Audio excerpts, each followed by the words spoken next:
Welcome to big TV digital live breaking news చూస్తున్నాం. తెలంగాణ హైకోర్టులో మాజీ మంత్రి అలానే బీఆర్ఎస్ వర్కింగ్ ప్రెసిడెంట్ కేటీఆర్ కి కూడా భారీ ఊరట లభించిన విషయం మనందరికీ కూడా తెలిసిందే.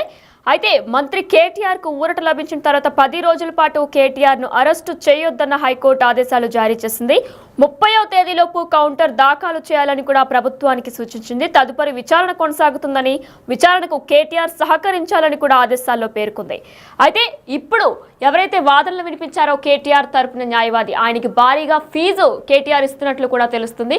అసలు అంత భారీగా ఇవ్వడానికంటే కేసులో ఏమీ లేనప్పుడు అంత భారీగా ఇవ్వడానికి కారణాలు ఏంటి అని దీనిపై మరింత సమాచారం అందించడానికి మా ప్రతినిధి సాగర్ లైవ్ లో సిద్ధంగా ఉన్నారు. ఎస్ సాగర్, చెప్పండి. అయితే మనం చూసుకున్నట్లయితే కేటీఆర్ చెప్తున్నారు అసలు కేసులో ఏం లేదు, కానీ మీరే దాన్ని తీస్తున్నారు, లాగుతున్నారని చెప్తున్నారు. కానీ మరి ఏమీ లేనప్పుడు అంత భారీగా ఫీజు ఇవ్వాల్సిన అవసరం ఏముంది? వినయన, ఖచ్చితంగా ఫార్ములా ఈ రేస్ కేసులో కేటీఆర్కి Kalvakuntla Taraka Ramarao, Sircilla MLA, BRS working ప్రెసిడెంట్గా ఉన్నటువంటి కేటీఆర్కు ఖచ్చితంగా భయం పట్టుకుంది మనం చెప్పుకోవచ్చు. ఎందుకంటే ఇప్పటివరకు ప్రెస్ మీట్లో గతంలో కూడా ఫార్ములా ఈ రేస్ కేసులో అసలు కరప్షనే జరగలేదు, అసలు కేసే ఉండదని చెప్పి ఎన్నో ప్రగల్భాలు పలికినటువంటి కేటీఆర్ ఏకంగా హైకోర్టు విచారణ జరుగుతున్న సందర్భంలో ఏకంగా సుప్రీంకోర్టు లాయర్ సుందరంని రంగంలోకి దింపారు. లక్షల్లో ఫీజులు చెల్లించి ఏసీబీ కేసు నమోదు చేసిన వెంటనే ఇటు బీఆర్ఎస్ శ్రేణుల్లో కేటీఆర్ కూడా ఒక ఆందోళన, ఒక టెన్షన్ వాతావరణం అయితే నెలకొందని చెప్పుకోవచ్చు. అందుకే ఏకంగా సుప్రీంకోర్టు న్యాయవాదిని సుందరంని రంగంలోకి దింపారు, తన తరపు వాదనలు వినిపించారు. హైకోర్టులో లంచ్ మోషన్ పిటిషన్లో క్వాష్ చేయాలి, తన పైన పెట్టినటువంటి ఏసీబీ పెట్టిన ఎఫ్ఐఆర్ను కూడా కొట్టివేయాలని చెప్పి సుప్రీంకోర్టు లాయర్తో ఆయన వాదనలు వినిపించే పరిస్థితి మనం చూడవచ్చు. ఇప్పటివరకు దాదాపు మూడు నెలలుగా ఫార్ములా ఈ రేస్ కేసుకు సంబంధించినటువంటి వ్యవహారం జరుగుతుంది. దానికి సంబంధించినటువంటి ప్రభుత్వం కూడా అధికారికంగా ప్రాథమిక దర్యాప్తు చేసిన అనంతరం ఫార్ములా ఈ రేస్ కేసులో కీలకంగా ఎవరెవరు ఉన్నారు, దానికి సంబంధించినటువంటి అవకతవకలకు, నిబంధనలకు విరుద్ధంగా కోట్లాది రూపాయలను విదేశీ కంపెనీలకు ఎవరు మళ్లించారన్న ఆధారాలను సేకరించింది. ప్రధానంగా మాజీ మంత్రి కేటీఆర్కు సంబంధించినటువంటి వివరాలను కూడా సేకరించి కేటీఆర్కు సంబంధించిన విచారణ చేస్తున్న నేపథ్యంలోనే అధికారికంగా నిబంధనల ప్రకారం దర్యాప్తు చేయాల్సిన అవసరం ఉందన్నటువంటి వివరాలను రాష్ట్ర గవర్నర్కి సంబంధించినటువంటి అనుమతి కూడా తీసుకున్న పరిస్థితి. ఈ నేపథ్యంలో మనం హైకోర్టులో నిన్న వాదన ఒకసారి పరిశీలిస్తే ఏకంగా కేటీఆర్ మాత్రం సుప్రీంకోర్టు న్యాయవాదిని పెట్టుకొని తన క్వాష్ పిటిషన్ వేశారు. తన పైన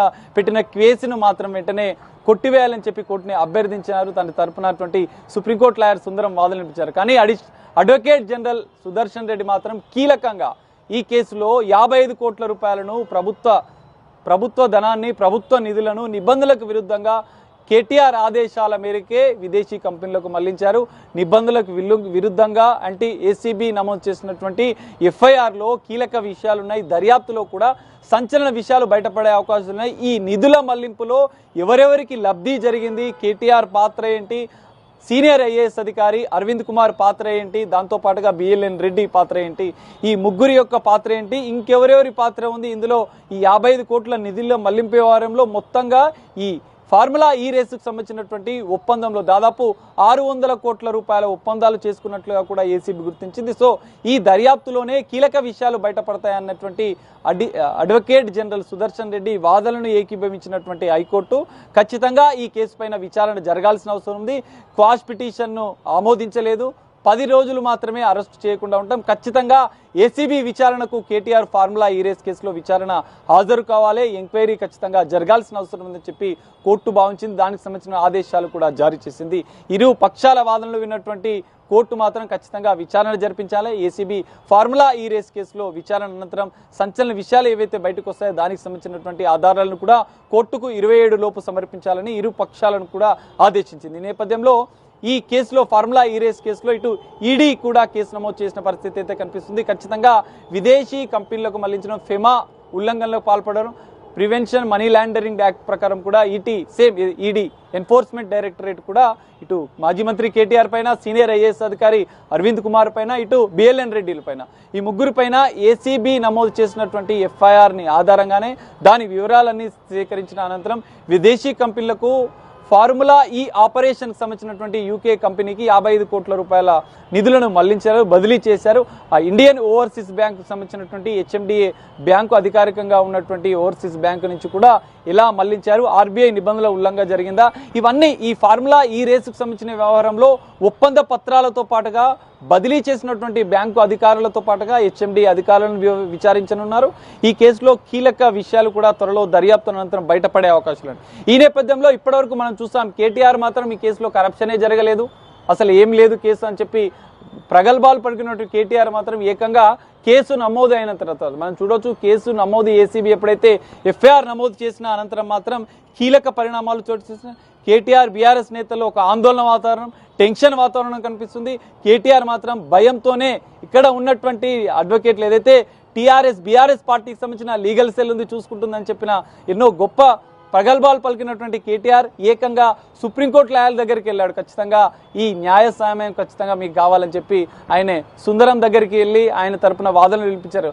వాదనలు వినిపించినప్పటికీ ఈ కేసుకు సంబంధించినటువంటి కీలక దర్యాప్తు అవసరం ఉందని చెప్పి ప్రభుత్వ తరపున వాదనలు వినిపించినటువంటి సుదర్శన్ రెడ్డి వాదనలతోనే హైకోర్టు ఏకీభవించింది. ఖచ్చితంగా ఈ కేసులో దర్యాప్తు జరగాలి, సంచలన విషయాలు ఏమేమున్నాయి అవన్నీ బయటకు పడాలి, దానికి సంబంధించినటువంటి 55 కోట్ల రూపాయల నిధుల మళ్లింపుకు సంబంధించిన ఆధారాలను కూడా కోర్టుకు సమర్పించాలని చెప్పి అయితే ఇక్కడ కీలకంగా సుప్రీంకోర్టు లాయర్కు లక్షల్లో ఫీజులు చెల్లించి ఇటు కేటీఆర్ అరెస్టు భయంతో లేదంటే విచారణ భయంతో ఈ ఫార్ములా ఈ రేస్ కేసులో ఏమీ లేదని చెప్తుంటే దర్యాప్తులో సంచలన విషయాలు బయటపడే అవకాశం ఉందన్న నేపథ్యంలోనే కేటీఆర్ ఆ భయంతోనే సుప్రీంకోర్టు న్యాయవాదిని పెట్టుకున్నారు.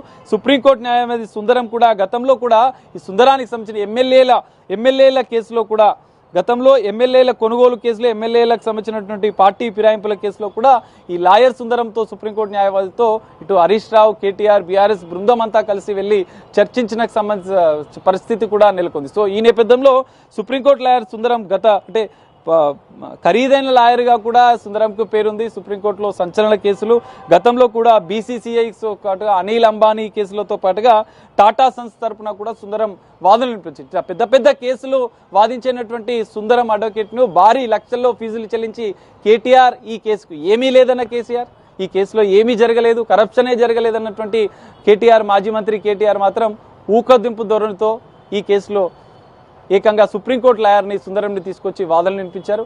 ఈ వాదనలో కూడా పసలేదు, ఖచ్చితంగా సుదర్శన్ రెడ్డి వాదనలో ఏకీభవించినటువంటి కోర్టు ఖచ్చితంగా దర్యాప్తు జరగాలి, ఏసీబీ దర్యాప్తు జరగాలి, ఏసీబీ విచారణకు కేటీఆర్ హాజరు కావాలని చెప్పి మొట్టికాయలు వేసిన పరిస్థితి కూడా కనిపిస్తుంది. ఖచ్చితంగా మరికొద్ది రోజుల్లోనే ఇటు ED ACB anti corruption bureau కూడా మాజీ మంత్రి కేటీఆర్కు నోటీసులు ఇచ్చి విచారించే అవకాశం ఉంది. విచారణలో కూడా సంచలన విషయాలు బయటకు వస్తాయని చెప్పి కూడా ఇటు అధికారులు భావిస్తున్నారు. ఏసీబీ కూడా నిష్పక్షపాతంగా ఎలాంటి రాజకీయ ప్రయోజనాలు లేకుండా ఎలాంటి రాజకీయ కక్ష సాధింపు ధోరణి అని చెప్పి ఇటు బీఆర్ఎస్ ఆరోపిస్తున్నటువంటి కూడా ఇటు పోలీసులు ఏసీబీ మాత్రం ఖచ్చితంగా నిష్పాక్షికంగా చట్ట ప్రకారమే ఇటు న్యాయబద్ధంగానే దర్యాప్తు చేస్తామని చెప్పి కేసు యొక్క వివరాలన్నింటినీ సేకరించింది. ఇటు హెచ్ఎండి అధికారులను ఎందుకంటే ఫార్ములా ఈ రేసు కేసులో ప్రధానంగా ఉన్నటువంటి అంటే ఫార్ములా ఈ రేసు ఒప్పందం జరిగినటువంటి పత్రాలను ఫార్ములా ఈ రేసు ఒప్పందం చేసుకున్న సందర్భంలో హెచ్ఎండి అధికారులు ఎవరెవరు ఉన్నారు, ఈ హెచ్ఎండిఏ బ్యాంక్ అకౌంట్ ఉన్నటువంటి హిమాయత్ నగర్లో ఇండియన్ ఓవర్సీస్ బ్యాంకుకు సంబంధించినటువంటి వివరాలను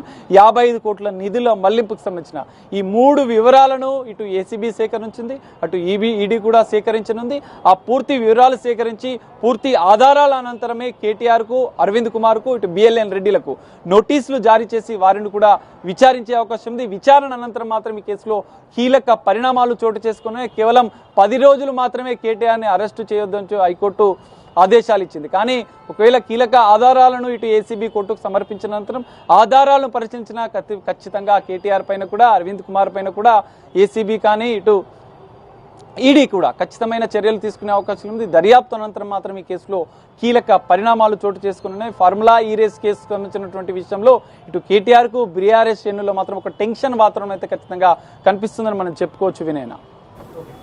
అయితే సాగర్ ఎంతో మంది సంపన్నుల తరపున కూడా న్యాయవాది వాదించారు, సుందరం అనే న్యాయవాది వాదించారు. అందుకోసమే కేటీఆర్ హరీష్ రావు కూడా సుందరాన్ని ఎన్నుకున్నారా?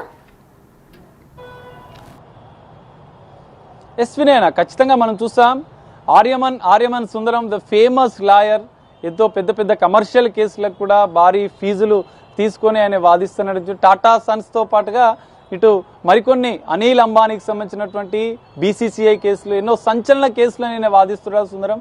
సంచలన కేసులో దాదాపు లక్షల రూపాయల ఫీజులో గంటకే లక్షల రూపాయల ఫీజు చేసుకునే సుందరంని రంగంలోకి దింపారు ఇటు కేటీఆర్. ఏమీ లేదన్న కేసీఆర్ మరి ఇంత పెద్ద లాయర్ని ఎందుకు తీసుకొచ్చాడన్న ఆరోపణలు కూడా వస్తున్నాయి. ఎందుకంటే న్యాయబద్ధంగా మా బీఆర్ఎస్ పార్టీ లీగల్ సెల్ చూసుకుంటుందని చెప్పిన కేటీఆర్ మాత్రం ఏకంగా సుప్రీంకోర్టు లాయర్ని రంగంలోకి దింపడం, తనతో లక్షల్లో ఫీజులు చెల్లించి గంటకు దాదాపు 10 లక్షల రూపాయలు తీసుకునే సుందరంని రంగంలోకి దింపడం, 2 గంటల దాదాపు 1:50 వరకు కూడా హైకోర్టులో ఇరు పక్షాల వాదనలు జరిగినాయి, ఓరి వాదనలు జరిగినాయి.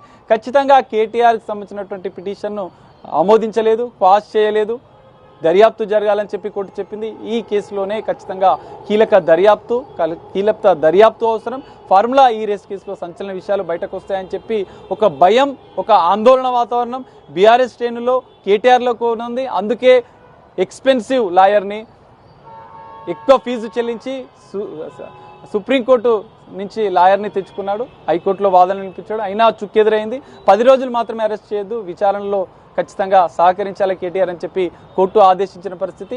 ఈ మొత్తం కేసులో కూడా ఫార్ములా ఈ రేస్ కేసులో మరిన్ని సంచలన విషయాలు కూడా త్వరలో బయటపడనున్నాయి. కేటీఆర్తో పాటుగా అటు బీఆర్ఎస్ శ్రేణుల్లో కూడా ఒక ఆందోళన, టెన్షన్ వాతావరణం నెలకొంది.